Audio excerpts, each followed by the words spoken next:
ആ Russia Ukraine യുദ്ധം വിഷയത്തില് ഉക്രൈൻ പ്രസിഡന്റ് സെലൻസ്കിയും നമ്മുടെ അമേരിക്കൻ പ്രസിഡന്റ് ട്രംപും തമ്മിൽ കൂടിക്കാഴ്ച വൈറ്റ് ഹൗസിൽ വെച്ച് നടക്കണ്ടായി. സാധാരണഗതിയിൽ ഒത്തുതീർപ്പാവേണ്ട ഒരു സാഹചര്യത്തിലുള്ള വിഷയം വാക്ക് തർക്കത്തിലൂടെയാണ് പിരിഞ്ഞത്. ഇക്കാര്യത്തിൽ ഇപ്പോൾ അമേരിക്കൻ പ്രസിഡന്റ് ട്രംപിനെതിരെയാണ് ലോകരാജ്യങ്ങൾ മൊത്തം. കാരണം ട്രംപ് അധികാരത്തിലെത്തി കഴിഞ്ഞാൽ യുദ്ധം അവസാനിപ്പിക്കാമെന്നും സമാധാന ചർച്ച നടത്താമെന്നുള്ള വാക്കുകളൊക്കെ നൽകിയിരുന്നു. അപ്പൊ ഇത്തരത്തില് ട്രംപ് ഉക്രൈനെതിരെ പറയുകയും അല്ലെങ്കിൽ ലോകരാജ്യങ്ങൾ മൊത്തം ട്രംപിനെതിരെ തിരികുകയും ചെയ്യുമ്പോൾ എന്താണ് ഈ വിഷയത്തിൽ എന്താണ് പറയാനുള്ളത്? സത്യത്തില് നമ്മുടെ കേരളത്തിലെ മാധ്യമങ്ങൾ, ലോകം മുഴുവനുള്ള മാധ്യമങ്ങൾ മുഴുവനും ട്രംപിനെതിരെയാണ്. കാരണം ട്രംപ് അധികാരത്തിൽ എത്താതിരിക്കാനായിട്ട് ആഗ്രഹിച്ചിരുന്ന ലോകത്തിലെ ഒരു വലിയൊരു വിഭാഗം ആളുകളുണ്ട്. കാരണം ട്രംപിനെതിരെ ശക്തമായൊരു വിങ് ഉണ്ടായിരുന്നു. ആ വിങ് മുഴുവൻ ട്രംപ് അധികാരത്തിലെത്തിയോടി വളരെ നിരാശരായി മാറിയിരുന്നു. അപ്പം ട്രംപിൻ്റെ ഓരോ നയങ്ങളും എന്ന് പറഞ്ഞു കഴിഞ്ഞാൽ അവരെ മുന്നിൽ ഞെട്ടിച്ചുകൊണ്ടിരിക്കുകയാണ്. അത് ഓരോ വിഷയത്തിലും, കുടിയേറ്റ വിഷയത്തിൽ, പല വിഷയത്തിലും ലോകത്തെ അദ്ദേഹം ഞെട്ടിച്ചുകൊണ്ടിരിക്കും. ഇന്ത്യയിലേക്ക് കുടിയേറിയ ആളുകളെ വിലങ്ങ് വെച്ച് കൊണ്ടുവന്ന വിഷയത്തിൽ. അപ്പോൾ കേരളത്തിലൊക്കെ ഭയങ്കര ട്രംപിനെതിരെ ഭയങ്കര ചർച്ചയാണ്. സത്യത്തിൽ ഉക്രൈൻ റഷ്യ യുദ്ധത്തിൽ റഷ്യ ഉക്രൈനെ ആക്രമിച്ചു. ഇപ്പോൾ 3 വർഷത്തോളമായിരുന്നു യുദ്ധം തുടർന്നുകൊണ്ടിരിക്കുകയാണ്.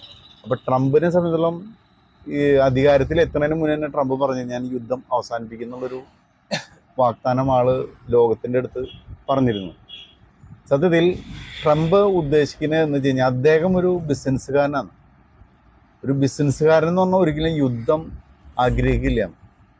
കാരണം നമ്മൾ എപ്പോഴും എങ്ങനെയെങ്കിലും ഏത് വിധത്തിലെങ്കിലും ഒരു സെറ്റിൽമെൻറ്റിനുള്ളൊരു വഴിയാണ് ഒരു ബിസിനസ്സുകാരൻ എപ്പോഴും നോക്കണം. കാരണം ഒരു ബിസിനസ്സുകാരൻ എന്നുള്ള നശിപ്പ് വരിക, നാശം വരിക എന്നുള്ളത് ആഗ്രഹിക്കില്ല. ഉക്രൈൻ റഷ്യ യുദ്ധത്തിൽ ഇപ്പോൾ ഈ 3 വർഷമായിട്ട് യുദ്ധം തുടർന്നുകൊണ്ടിരിക്കുന്നത്. കോടിക്കണക്കിന് രൂപയാണ് ഉക്രൈൻ്റെയും റഷ്യയുടെയും ഭാഗത്തുനിന്ന് നഷ്ടം വന്നുകൊണ്ടിരിക്കുന്നത്. ലക്ഷക്കണക്കിന് ആളുകൾ കൊല്ലപ്പെട്ടു, തടവിലാക്കപ്പെട്ടു. വളരെയധികം ആളുകൾ അഭയാർത്ഥികളായിട്ട് വീടും ഭവനം നഷ്ടപ്പെട്ട അവസ്ഥയാണ്. റഷ്യനെ തോൽപ്പിക്കുക എന്ന് പറഞ്ഞാൽ ഉക്രൈനോ ലോകത്തിലെ ഏതെങ്കിലും ഒരു ശക്തിക്കോ സാധ്യമല്ല എന്നുള്ളതാണ് ഒന്നാമത്തെ പ്രധാന കാര്യം. ഇത് ട്രംപ് തിരിച്ചറിഞ്ഞിട്ടുണ്ട്. ലോകത്തിലെ ഏറ്റവും ശക്തമായ അണുവായുധങ്ങളുള്ള രാജ്യമാണ് റഷ്യ. അപ്പോൾ റഷ്യക്ക് ഏതെങ്കിലും തരത്തിൽ ഒരു പരാജയം അല്ലെങ്കിൽ ഒരു പ്രശ്നം, ബുദ്ധിമുട്ട് വരുന്ന സാഹചര്യം വരികയാണെങ്കിൽ റഷ്യ അണുവായുധം പ്രയോഗിക്കും. അതോടെ യൂറോപ്പ് മുഴുവൻ ചാമ്പലായി പോകുന്നു. ഈ ഒരു യാഥാർത്ഥ്യം ട്രംപിനറിയാം. സത്യത്തിൽ ട്രംപ് വരുന്നതിന് മുന്നേ ബൈഡൻ ഭരണകൂടത്തിൻ്റെ തെറ്റായ നയങ്ങൾ കൊണ്ടാണ് ശരിക്കും പറഞ്ഞു കഴിഞ്ഞാൽ ഉക്രൈൻ യുദ്ധം ഉണ്ടാവാനുള്ള പ്രധാനപ്പെട്ട കാരണം ഈ ഉക്രൈൻ്റെ പ്രസിഡന്റ്, എൻ്റെ റീഡിങ്ങിൽ എനിക്ക് തോന്നിയിട്ടുള്ള കാര്യം, റഷ്യ എന്ന് പറഞ്ഞാൽ ഒരു വൻ ശക്തിയാണ്. റഷ്യയും ഉക്രൈനിലെ സെലൻസ്കി അധികാരത്തിലെത്തിയതിനു ശേഷം വ്ളാഡിമിർ പുടിനും സെലൻസ്കിയും തമ്മിലുള്ളൊരു ചർച്ച ഉണ്ടായിരുന്നു. ഈ ചർച്ച കഴിഞ്ഞ് പുറത്തു വന്നിട്ട് റഷ്യൻ പ്രസിഡന്റ് പറഞ്ഞത് വളരെ ഊഷ്മളമായ ചർച്ചയായിരുന്നു, വളരെ സൗഹാർദ്ദപരമാണ് കാര്യങ്ങൾ, വളരെ നല്ല രീതിയിൽ വിഷയങ്ങളെല്ലാം അവസാനിക്കുമെന്ന് പറഞ്ഞപ്പോൾ സെലൻസ്കി പുടിനെ കളിയാക്കിക്കൊണ്ടാണ് സംസാരിച്ചത്. സത്യത്തിൽ ആ ഒരു എന്താ പറയുക, ഇദ്ദേഹം ഒരു കോമഡിയനാണ്, കോമഡി ആർട്ടിസ്റ്റാണ്. ഒരു പ്രത്യേക സാഹചര്യത്തിൽ ഉക്രൈനിൽ അദ്ദേഹം പ്രസിഡന്റായി. പക്ഷെ അദ്ദേഹം തമാശ രൂപത്തിലാണ് റഷ്യൻ പ്രസിഡന്റിനെ ഉള്ള ചർച്ചയെ പറ്റി പുറത്തേക്ക് പറഞ്ഞത്. അത് റഷ്യയെ പോലെ ഇത്രയും ശക്തനും കരുത്തനുമായ പുടിൻ അയാളെ അപമാനിച്ചതിന് തുല്യമാണ്. അപ്പോൾ ആ ഒരു വിഷയത്തിലാണ് സത്യത്തിൽ റഷ്യക്ക് ഭീഷണിയായിട്ട് ഇദ്ദേഹം നാറ്റോയിൽ അംഗത്തെടുക്കുന്നു. കാരണം റഷ്യയുടെ എന്താ പറയുക, പരമാധികാരത്തിന് ഭീഷണിയാവുന്ന തരത്തിലുള്ള നീക്കങ്ങൾ നടത്താൻ ചാൻസ് ഉണ്ട് എന്നുള്ള അവസ്ഥയിലാണ് ആ യുദ്ധത്തിൻ്റെ ആരംഭം വരുന്നത്. അന്ന് ബൈഡൻ ഭരണകൂടം സത്യം പറഞ്ഞു കഴിഞ്ഞാൽ ഈ വിഷയത്തിൽ പരമാവധി സെലൻസ്കിക്ക് പിന്തുണ നൽകുകയും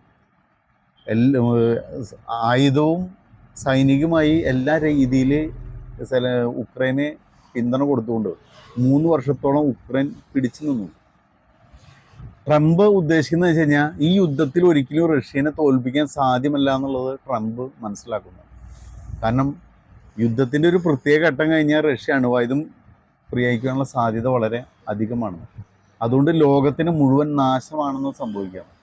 ആ ഒരു സാഹചര്യം ഒഴിവാക്കാനായിട്ട് റഷ്യയുമായി സംസാരിച്ച്, ഉക്രൈനുമായി സംസാരിച്ച് റഷ്യക്ക് ഭീഷണി ഇല്ലാത്ത രീതിയിൽ കാര്യങ്ങൾ പോവുകയാണെങ്കിൽ ഒരു സെറ്റിൽമെന്റിൽ എത്താം എന്നുള്ളൊരു ഉദ്ദേശമാണ് സത്യത്തിൽ ഡൊണാൾഡ് ട്രംപിനുള്ളത്.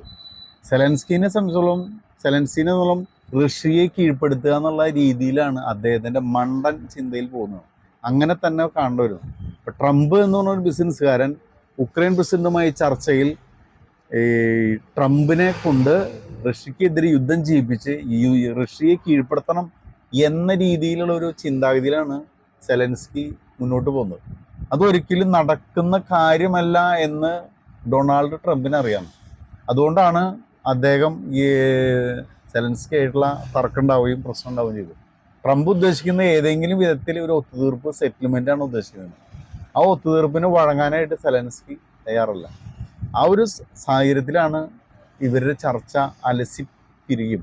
ട്രംപിനെ ഒരു പ്രായത്തിൻ്റെ ആനുകൂല്യം അല്ലെങ്കിൽ അമേരിക്ക എന്ന് പറഞ്ഞൊരു ഇത്രയും ലോകത്തിലെ ഏറ്റവും ശക്തനായ ഒരു രാജ്യം, ആ രാജ്യത്തിനെ പോലും അപമാനിക്കുന്ന തരത്തിലുള്ള സംസാര രീതി എന്ന് സെലൻസ്കിയുടെ ഒന്നാണ് എനിക്ക് തോന്നിയത്.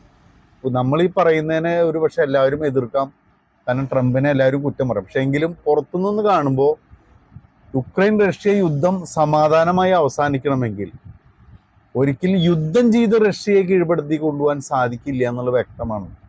പിന്നെ അമേരിക്കയുടെ കാഴ്ചപ്പാടിൽ, അമേരിക്കയുടെ ഇന്നത്തെ ലോക ക്രമത്തിൽ അമേരിക്കയുടെ ഏറ്റവും മുഖ്യമായ അമേരിക്കയ്ക്ക് ഭീഷണിയുള്ള ശത്രു എന്ന് പറഞ്ഞാൽ ചൈനയാണ്. റഷ്യ ഒരിക്കലും അമേരിക്കയ്ക്ക് ഒരു യഥാർത്ഥത്തിൽ ഒരു ഭീഷണിയല്ല. അപ്പോൾ സത്യത്തിൽ ചൈനയുടെ ആഗോള വ്യാപകമായി വളർച്ച, ആ വളർച്ചയാണ് US-ൻ്റെ പേടി സ്വപ്നം. ചൈന ലോകം മുഴുവനും എല്ലാ മേഖലയിലും വളർന്നുകൊണ്ടിരിക്കുകയാണ്. റഷ്യ ആയുധപരമായിട്ട് അല്പം പൊസിഷൻ ഉണ്ടെങ്കിലും മറ്റ് മേഖലയിലൊക്കെ റഷ്യ എന്താ പറയുക ചിത്രത്തിലില്ല. അപ്പോൾ അമേരിക്കയുടെ ഏറ്റവും വലിയ ഭീഷണി ചൈനയാണ്. ചൈന ലോകം മുഴുവനും കീഴ്പ്പെടുത്തി മുന്നോട്ട് പോകുന്നൊരു സാഹചര്യമാണ് നിലവിലുള്ളത്. തൈവാനെ കീഴ്പ്പെടുത്താനുള്ള സാധ്യത, മറ്റേ ഗൾഫ് മേഖലയിൽ ചൈനയുടെ നീക്കങ്ങൾ. അപ്പോൾ അമേരിക്കനെ സംബന്ധിച്ചിടത്തോളം അമേരിക്കയുടെ മുഖ്യ ശത്രുവായ ചൈനയെ പരമാവധി തറ പറ്റിക്കണമെങ്കിൽ ഉക്രൈനും റഷ്യയുമായി യുദ്ധം തുടർന്ന് അമേരിക്കയുടെ ശക്തി ശ്രദ്ധ മുഴുവനും ഉക്രൈൻ റഷ്യ യുദ്ധത്തിലേക്ക് പോവുകയാണെങ്കിൽ അത് ചൈനയ്ക്ക് കാര്യങ്ങൾ അനുകൂലമായിട്ട് മാറുന്നു. അപ്പോൾ ഈ സാഹചര്യം ഒഴിവാക്കാനായിട്ടാണ് ട്രംപിൻ്റെ ശ്രമം. യൂറോപ്യൻ യൂണിയനോ യൂറോപ്യൻ രാജ്യങ്ങൾക്കോ ഈ ഒരു ചിന്ത വരുന്നില്ല. അവരെ സംബന്ധിച്ചും അവരുടെ താല്പര്യം മാത്രമാണ് അവർക്ക് വരുന്നത്. പക്ഷെ അമേരിക്ക എന്ന് പറഞ്ഞാൽ ലോകത്തിൽ അമേരിക്കയുടെ ആധിപത്യത്തെ അട്ടിമറിക്കപ്പെടാനായിട്ടുള്ള ചൈനയുടെ ശ്രമങ്ങളെ ചെറുത്ത് തോൽപ്പിക്കുന്നതിന് വേണ്ടി ഉക്രൈൻ റഷ്യ യുദ്ധം തുടർന്ന് പോവുകയാണെങ്കിൽ സ്വാഭാവികമായിട്ട് അത് ചൈനയ്ക്ക് അനുകൂലമായിട്ട് മാറുമെന്ന് അറിയാവുന്നതുകൊണ്ടാണ് ട്രംപ് എത്രയും വേഗം ഉക്രൈൻ റഷ്യ യുദ്ധം ഒത്തുതീർപ്പാവണമെന്ന് ആഗ്രഹിച്ച് മുന്നോട്ട് പോകുന്നു. അപ്പോൾ ട്രംപിൻ്റെ എല്ലാ ശ്രദ്ധയും ചൈനയ്ക്ക് എതിരെയാണെന്ന്. അതുകൊണ്ടാണ് എന്താ പറയുക, ഈ ഉക്രൈൻ പ്രസിഡന്റും അമേരിക്കൻ പ്രസിഡന്റും തമ്മിലുള്ള ചർച്ചയിൽ ഒരു ഉക്രൈൻ പ്രസിഡന്റ് ആഗ്രഹിക്കാത്ത തലത്തിലേക്ക് കാര്യങ്ങൾ പോയത് എന്നാണ് എനിക്ക് മനസ്സിലായിട്ടുള്ളത്. ഓക്കെ.